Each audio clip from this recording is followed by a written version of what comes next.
चेंबूर झाड दुर्घटना आणि साकीनाका मॅनहोल दुर्घटनेत पालिका अधिकाऱ्यांना दोषी धरून त्यांचे निलंबन करण्यात आले आहे. चौकशी न करताच या अधिकाऱ्यांचे निलंबन केल्याचा आरोप करीत चौकशी करून अधिकाऱ्यांवर कारवाई करावी. आता त्यांना पुन्हा कामावर घ्यावे अथवा तीव्र आंदोलनाचा इशारा देण्यासाठी म्युनिसिपल मजदूर युनियन, म्युनिसिपल इंजिनियर्स असोसिएशन आणि बृहन्मुंबई म्युनिसिपल इंजिनियर्स युनियन यांचा संयुक्त विद्यमाने परिमंडळ 5 ते उपायुक्त यांच्या कार्यालयासमोर पालिका कर्मचारी अधिकारी निर्देशने करण्यात आली. यावेळी कामगार नेते शशांकराव, नवनाथ घाडगे इत्यादींनी हजेरी लावत पालिका अधिकारी आणि कर्मचारी यांना मार्गदर्शन केले.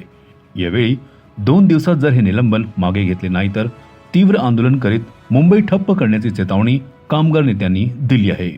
की आपण सर्व बघत आहोत की पाऊस ज्या पद्धतीने पडत आहे आणि ज्या दुर्घटना झालेल्या आहेत ते अतिशय दुःखदायक आहे आणि ते होऊ नयेत. पण ज्या पद्धतीने कारवाई केली गेलेली आहे म्हणजे कोणाची चूक आहे, आमचं हे कधीच म्हणणं नाही की ज्याची चूक आहे त्याच्यावरती कारवाई करू नये, पण सूडबुद्धीने एखाद्याला फक्त बळीचा बकरा बनवायचा म्हणून त्याचा बळी देणं हे फार चुकीचं आहे. कुठेही याच्यामध्ये कुठेही चौकशी केली गेलेली नाही. सरळ सरळ फक्त त्याला बळीचा बकरा बनवण्याच्या अनुषंगाने या अभियंत्यांना आणि अधिकाऱ्यांनाचं निलंबन केलं गेलेलं आहे. हे निलंबन तातडीने रद्द करण्यात यावं आणि त्यांना कामावर रुजू करून घेऊन त्यांची चौकशी करावी.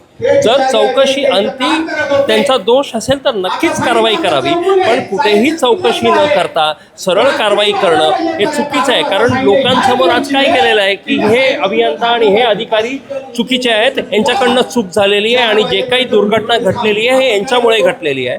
हे चुकीचं आहे.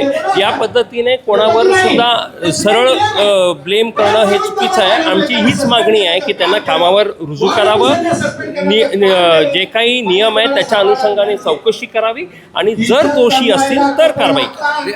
यानंतरचं पाऊल काय असेल? आता जर त्यांना रिवोक नाही केलं कामावर तर पुढे असोसिएशन काय निर्णय घेणार आहे? नाही, निर्णय जर हे 2 दिवसात यांचं निलंबन रद्द केलं गेलं नाही, त्यांना कामावर रुजू केलं गेलं नाही तर येणाऱ्या 2 दिवसामध्ये आझाद मैदानावर मोर्चा जाईल आणि तिथे पुढचे निर्णय घेतले जातील.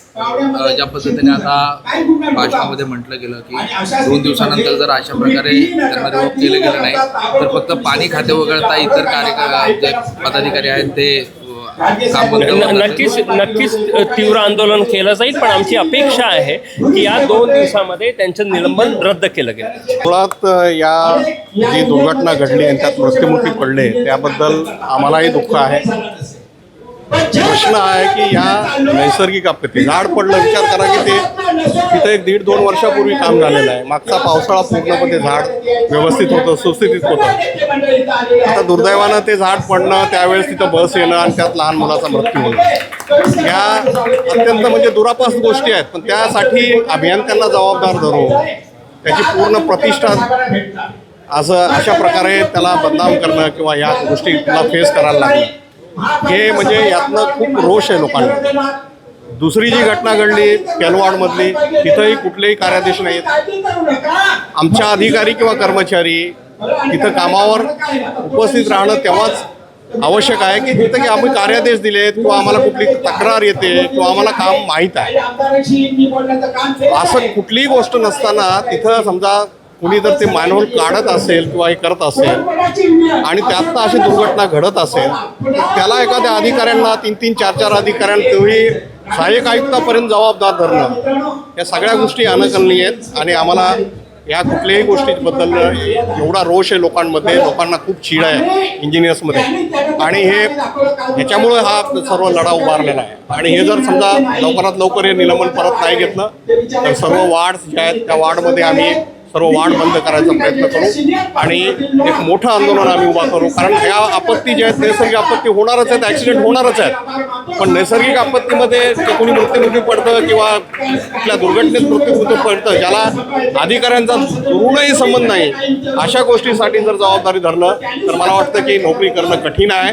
आणि अशा परिस्थितीमध्ये आंदोलन उभारण्याशिवाय आम्हाला दुसरा कुठलाही पर्याय राहिलेला नाही. कधीपर्यंत डेडलाईन देणार आहात आणि कसं म्हणजे संपूर्ण मुंबईचे अधिकारी आणि कर्मचारी संपावर जातील पुढे हो, निश्चितच आमची तयारी, कारण सर्व संघटना एकत्र आल्या आहेत. अशी एकही संघटना आहे मुंबई महापालिकेतली की आज तिथं त्याचा इथं पदाधिकारी नाही आहे. जवळपास सर्व संघटनेचे अध्यक्ष इथं आहेत आणि त्यांनी खूप मनावर घेतलेली ही गोष्ट आहे, कारण हे कुणालाही आवडलेलं नाही.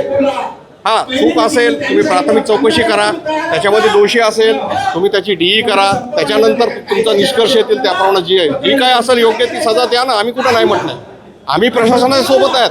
पण दबावाखाली जर कोणी जर असे काही निर्णय घेत असेल आणि जर अधिकाऱ्यांना वेटीस धरत असतील तर आम्ही ते सहन करणार नाही आहोत आणि आम्ही हा लढा, मोठा लढा उभारू आणि प्रसंगी सर्व वार्डचे जे आहेत कार्यालय ते आम्ही बंद करू. कधीपर्यंतची डेडलाईन देतात? आम्ही पुढच्या 2 दिवसामध्ये बसतोय एकत्र परत एकदा आणि याच्यावरती पुढची डेडलाईन करू. मग त्याप्रमाणे आम्ही प्रशासनाला नोटीस द्यायचं काम करू आणि पुढे जाऊ.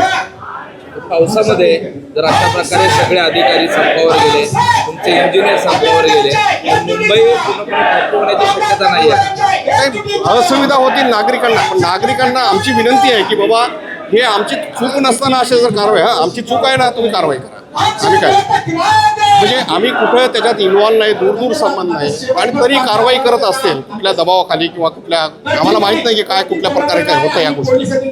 तर या गोष्टी होऊ नये आणि असे निर्णय होऊ नये. चौकशी करा, दोषींना द्या ना तुम्ही सजा. आम्ही कुठं त्यांना पायबंद केला किंवा प्रतिबंध केला.